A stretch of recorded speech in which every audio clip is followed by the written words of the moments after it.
Alright guys, today we're going to be talking about writing the equation of an ellipse in standard form.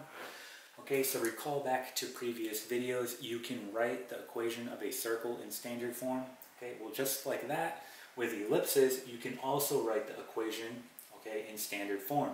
So here we have a horizontal ellipse and here we have a vertical ellipse. And notice that we have two different equations. Alright, so just notice here that it's slightly different than the equation of a circle in standard form, in that we now have these a squared and b squared values, and instead of it equaling the radius squared, it now equals 1.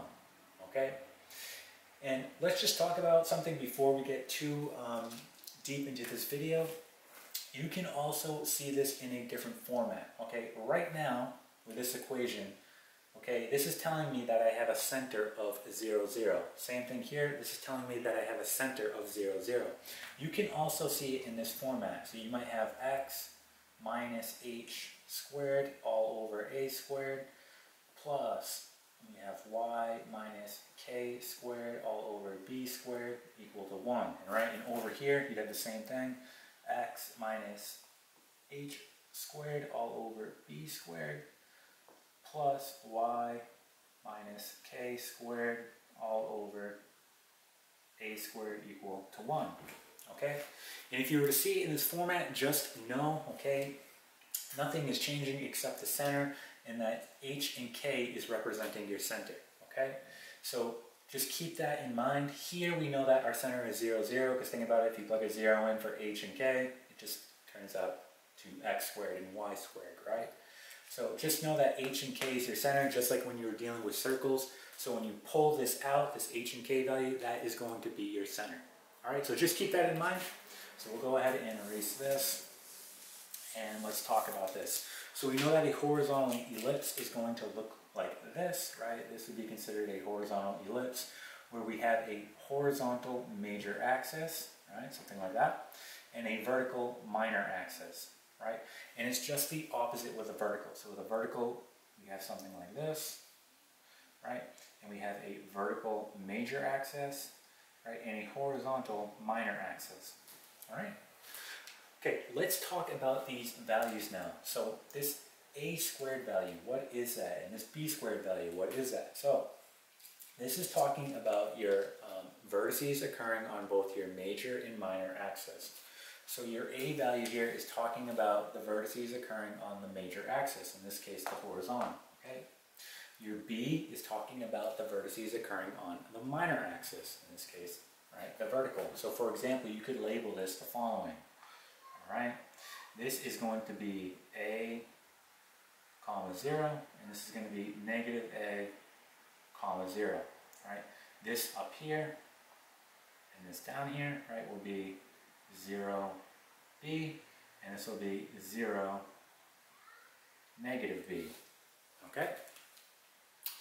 And let's just say, for this example, you had a real value here. Let's say you had 5 comma 0. When plugging this into the equation, right, just know that you're taking the 5, plugging it in for a, so it would be 25, right? So on the other end, you could have negative 5 comma 0. Same thing, if you take that negative 5 and plug it in and square it, you'll get 25 as well. So it doesn't matter which one you grab, because you're squaring it and you'll get the same answer regardless, okay? So just keep that in mind.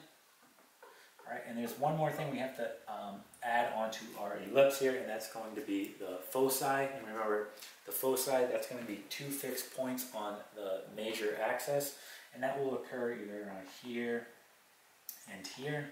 And we can label that as the following, as c comma 0, right, and negative c comma 0, right? So that c is representing our foci, and you know you have the same thing on your vertical. So the vertices occurring on your major axis on your vertical ellipse will be here and here, right? Your vertices occurring on your minor axis, or you can also call them your co-vertices, will be occurring on the minor axis, so that will be here and here, right? And your foci will be occurring on your major axis, so that will be here and here, okay?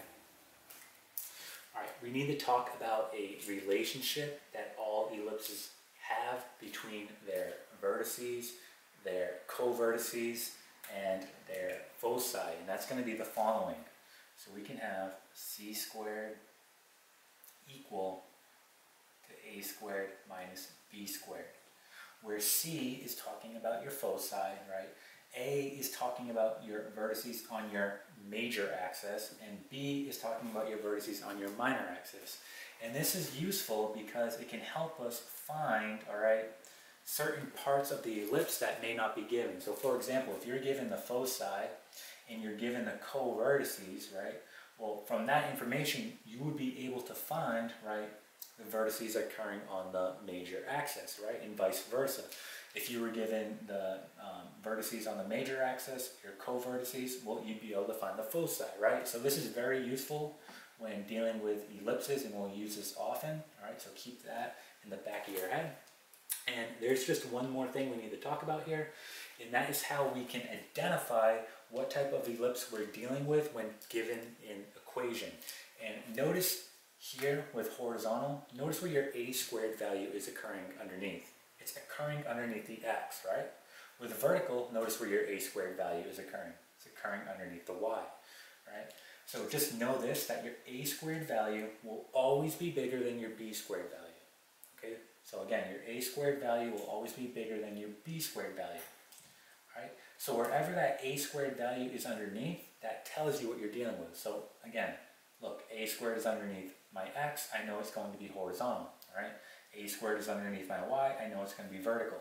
Okay, so if you were given a real example, okay, so following, we could have x squared all over, and we'll just say here 81 plus y squared all over, we'll say 64 equal to 1, okay? Well, where is my a squared value? Remember, it's going to be the bigger of the two values on your denominator, right? So 81 is bigger than 64, so this has to be a squared, and this has to be b squared. And my a squared value is underneath my x, okay? Hence, I already know that this is going to be a horizontal ellipse, okay? Another example, okay, let's switch it up. So what if we had, let's do a different color here. What if we had x squared all over 36 plus y squared all over 81 equal to 1, right? What type of ellipse is this, right? Well, looking at it very quickly, we know it's going to be vertical because, again, 81 has to be my a squared value because it's the bigger of the two, right? And it's occurring underneath the y, right? It's going to be vertical. All right, so that's a method you can use to just determine what type of ellipse you're dealing with when you're just given the equation, okay? And that is really it here. We're going to go into more examples in the future. We're putting this to use and finding different points on the ellipse, right, and graphing ellipses. But this was a quick rundown of how you can write the standard form equation of an ellipse.